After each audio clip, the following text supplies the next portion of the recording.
el sonido importa. Estos son algunos efectos de sonido que van a elevar tu contenido, no importa si editas bien o mal.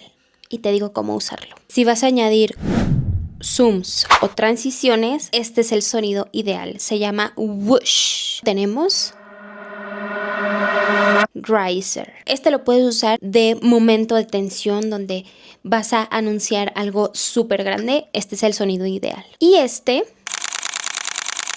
nos funciona si vamos a añadir algún tipo de photodump o imágenes así sueltas donde vas a compartir pues tus momentos clave. Si vas a añadir gráficos o texto, puedes usar pop. No des por sentado los sonidos. Estos hacen que la atención del usuario se quede contigo mucho más tiempo. Y recuerda salvar este video si quieres más sonidos para diferentes ocasiones. Bye.